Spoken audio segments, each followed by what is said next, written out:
Welcome to Season 2 of Off Script with Sam Monk, Senior Leader of Equippers Church.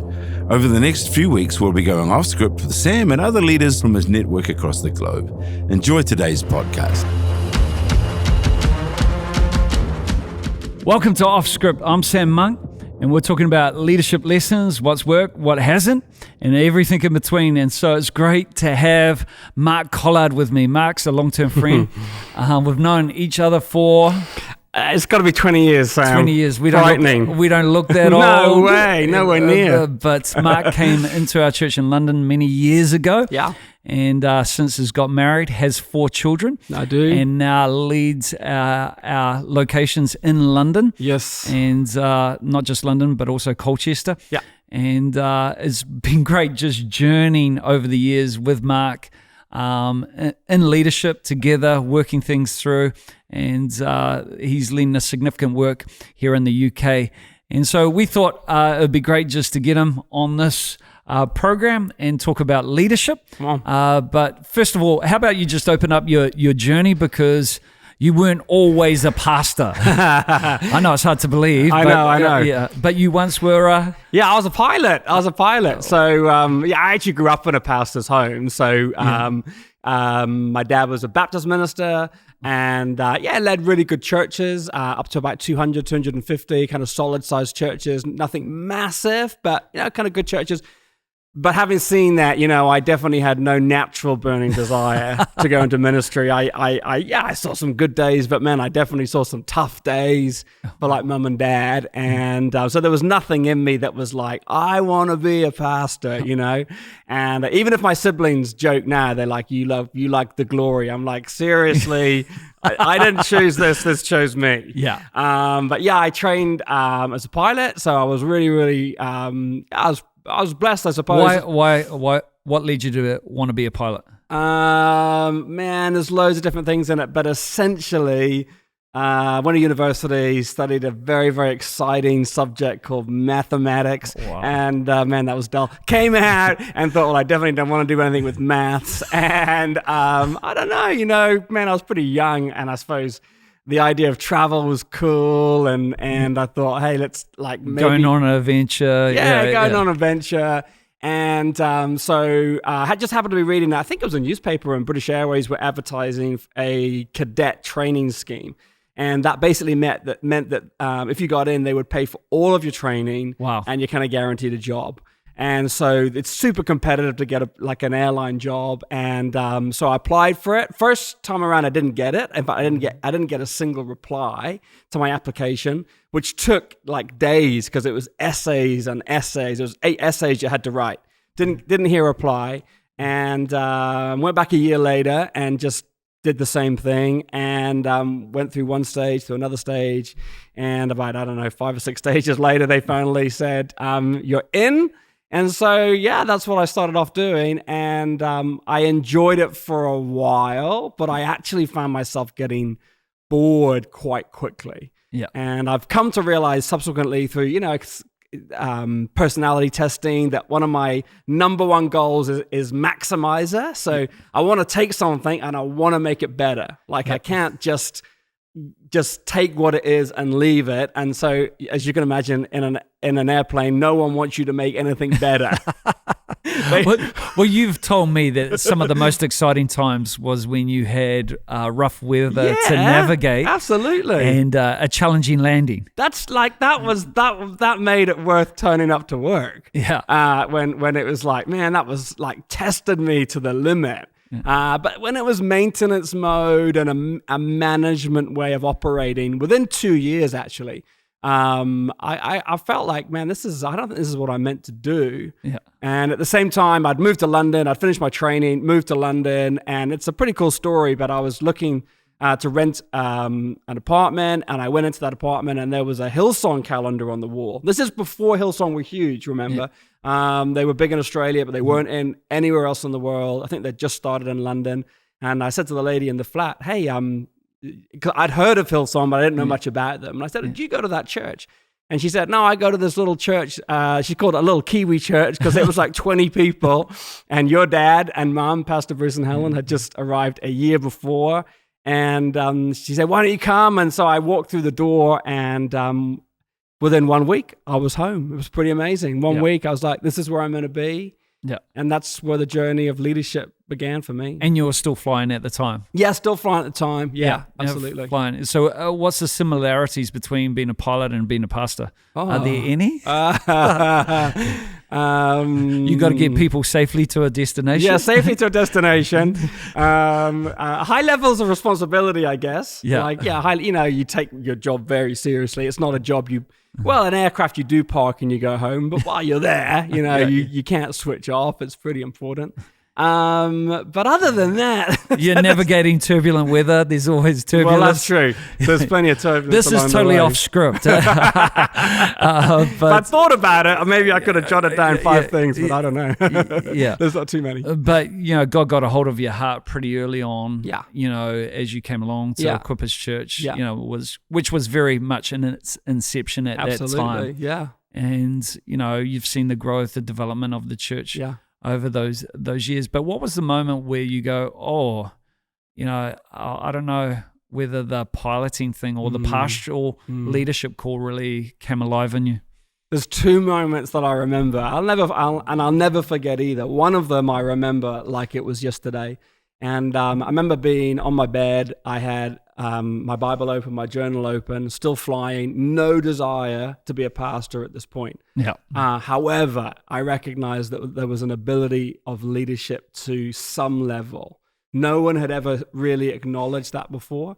And I didn't grow up thinking I'm a leader, but really, Bruce and Helen started to put me in some positions of responsibility, and some of that seemed to go okay. And I remember literally being on my bed one day with my journal, and I remember just saying, God, it's one of those prayers when it comes out of your mouth, you can't take it back. Yeah. You made a declaration, you made a promise. And I just remember saying, God, I don't know what my future holds, but I kind of commit to you that I will serve your church in some form of leadership for the rest of my life, whatever that looks like. And whatever that looks like is a key part. Yeah, it is a key part because I had no clue what the future looked like. Yeah. And I remember the words came out of my mouth, and I remember it was almost like I just thought, man, you can't take those back. That was a promise to God, and I actually think to this day, God took them at that moment. I think He went, "Thank you very much." Yeah, I receive it. Yeah. So that was a key moment where it was like, okay, I'm really like putting my future before you. But then the second one was really where frustration is our friend, because I just remember being away from home a lot, traveling with work, and then we were starting to do cool things like run conferences and have guest speakers in. And I remember like desperately wanting to be there, but then and I would put my roster request in, like no weekends, but I'm like the juniorest of junior pilots. And so, you get whatever's given, you've got no priority. And I'd be ringing up all my friends going, do you want to swap a route? I'll take,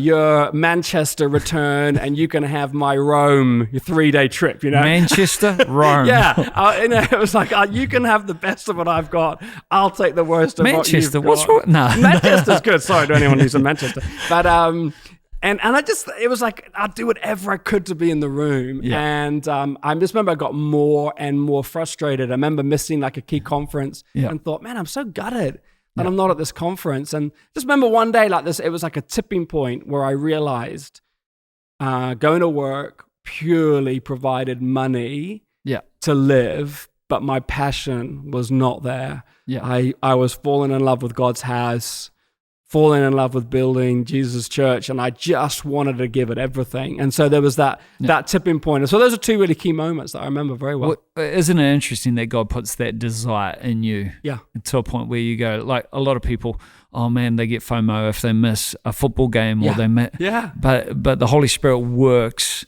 and draws out what's in you, and He puts this desire on the inside where you just, man, I can't miss out on what's happening. And I think that's a big thing, because without desire, it's pretty hard to lead. I don't know how you could sustain the journey of leadership without that burning desire. And like 20 years later, truthfully, not end of this year, 19 years I'll have been on staff, I'm probably not a lot's changed. Like, I still don't want to miss out on stuff, and I still want to be in the center of what God's doing. And when I hear about what's happening, it's like, man, I want to be part of it. And so, yeah, I reckon that's a key part to just enduring over a reasonable length of So time. how have you sort of maintained that desire over many years? Because is there times where you think, oh, man, I want to throw in the towel?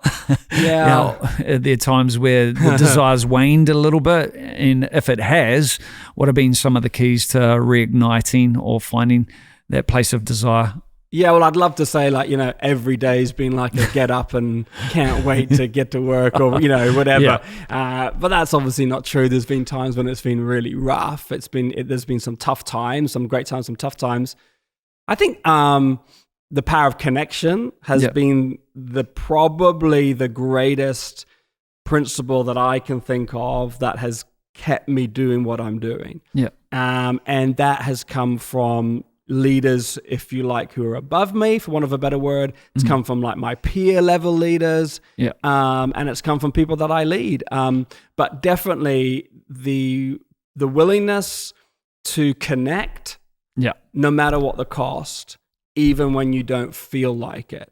And I just know there are times when, man, I just felt like, I felt close to giving up. Felt like, man, this is too hard. Felt like, oh God, I've given you everything and I can't see yet the vision of my heart. Yeah. And what has kept me has been, naturally good devotions, naturally a love for God. I think that's a baseline. But what has, in the leadership sense, has been relentless, I think, in connecting with the people God's put me on the journey with, and not looking outside too much. Sure, be inspired by other people, but actually in terms of our global family, just saying, this is home, this is who, I'm being honest and just saying, I remember having a conversation with you once in New Zealand, and I just said, man, it's tough. And I think your response was, you're done. And I said, I think I'm done.